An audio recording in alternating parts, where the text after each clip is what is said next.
Bienvenidos una vez más a esta serie de relatos. Esta semana conocimos dos casos puntuales de violencia de género, uno sobre abuso sexual y otro en un intento de violación. Quédense para conocer este tercer relato. Yo no lo permití. Todas las personas tenemos recuerdos de cuando éramos niños, pero son las cosas que nos hicieron daño o las que marcaron nuestra infancia las que más recordamos. Mi historia ha sido larga y comenzó cuando tenía aproximadamente 5 años. Vivía con mi mamá, mi tía y sus 3 hijos. Los 3 eran varones. Teníamos un apartamento al noroccidente de Bogotá y los días parecían transcurrir con normalidad. Una tarde, luego de una visita, mi mamá salió a acompañar a mis primas al bus. Yo me quedé coloreando en mi habitación y mi tía estaba descansando en su cama. Mi primo, de 18 años, me llamó y con engaños me llevó hasta su habitación. En el fondo sonaba una película que me gustaba y esta llamó mi atención. Sentada en su cama dijo que me quería enseñar un juego y sin reparo lanzó su mano sobre mi pierna y deslizándola rápidamente tocó mi vulva por encima de la ropa interior. Inmediatamente empujé su mano, pero él insistió e insistió. Mi temor era enorme, pero mi incomodidad era mayor y estaba segura de que eso no tenía por qué estar pasando. Era un hombre de 13 años mayor que yo. Era mi primo. Yo era una niña y mi vestido no era motivo de provocación. Corrí a la habitación de mi tía y entre llanto e histeria grité: «¡Mi primo me está tocando!». Mi tía miró con extrañeza a su hijo y ante el reclamo, afirmó que había sido un accidente. Estaba alterada y era claro que para mí no se había tratado de un accidente. Él lo hizo con mucha intención. De igual manera, ella solo se limitó a decirme que dejara de llorar y que me fuera para mi habitación. Lo defendió y le creyó. Mi mamá llegó enseguida y llorando le conté lo sucedido. Me creyó, me abrazó, pero no recuerdo que sucediera algo más. No sé si en el momento ella habrá hecho algún reclamo en casa. Solo sé que con el tiempo volví a ver a mi agresor en repetidas ocasiones y mi mamá no tuvo un trato diferente con mi tía, a pesar de que ella había sido quien en el momento lo había defendido y me había mandado a callar. Hoy creo que mi mamá no me dio la espalda. Solo que aunque algo nos dice que este tipo de actos están mal, no sabemos cómo proceder ante ellos ni qué acciones tomar, mucho menos cuando se trata de que el victimario es un familiar. No la culpo, eso es lo que nos han enseñado, y ella no quería quedarse sola. Si denunciar esto le costaba la relación con su hermana. Sin embargo, si pudiera cambiar algo, sería haber tenido más respaldo, haber tenido tal vez una conversación sobre esto. Evitar que progresivamente lo que me había hecho mi primo destruyera mi seguridad. Y digo progresivamente porque la violencia fue escalando, tal vez no con el mismo rostro y claramente tampoco con las mismas manos, pero sí me dolió más y aún hoy siento repudio, rabia, odio y muchísima tristeza. 3 años después, cuando tenía 8 años, volví a ser abusada y aunque no sé si nombrarlo así, tal vez muy posiblemente violada. Mi hermanito acababa de nacer y había llegado al mundo muy enfermo.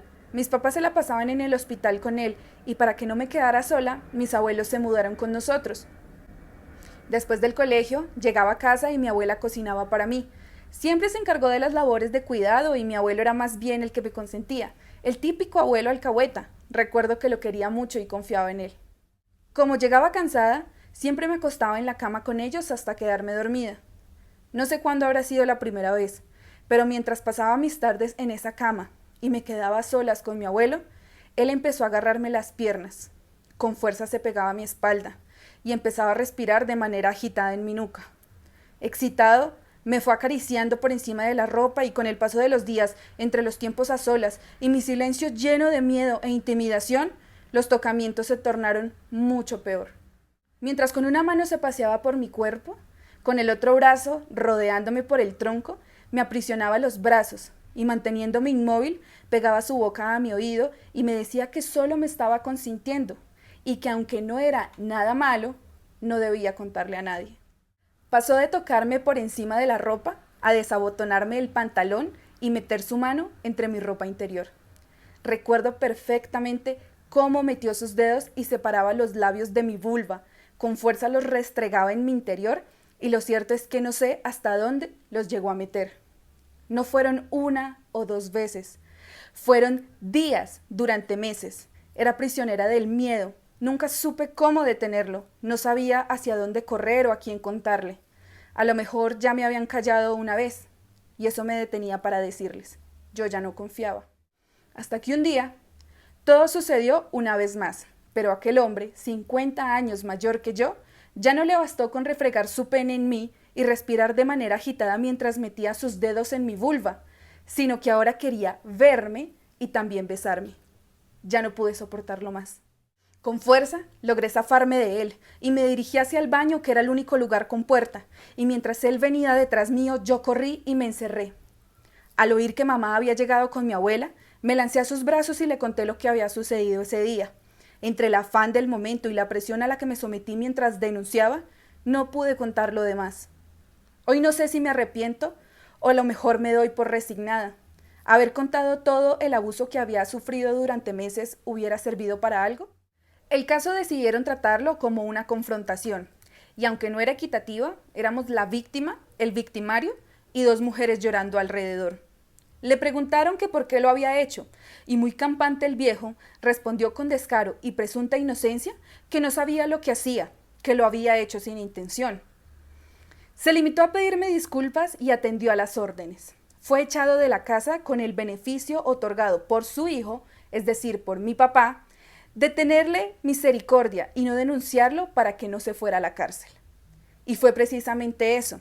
Aquella decisión había sido de él. A lo mejor quiso ser más leal a su padre que a su hija, y lo protegió.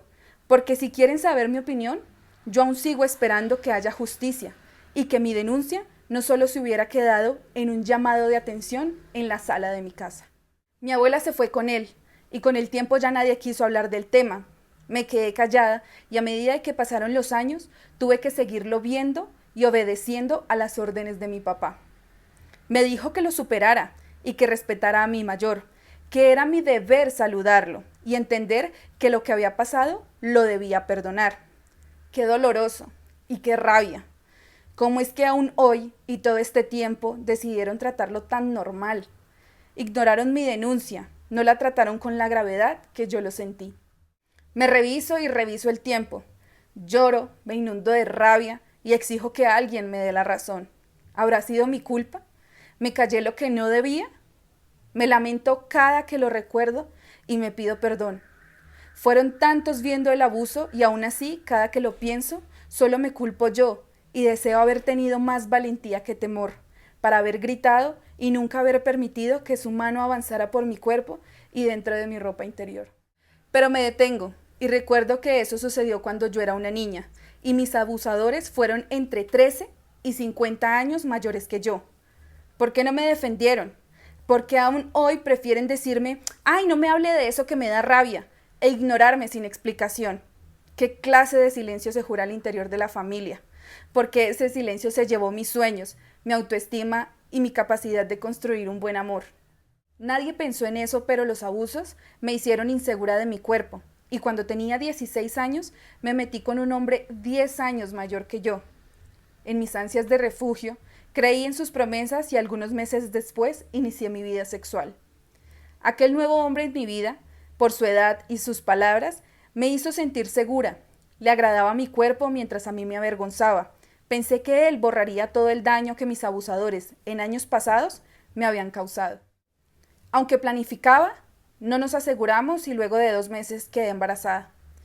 Era ingenua y aún pensaba como niña.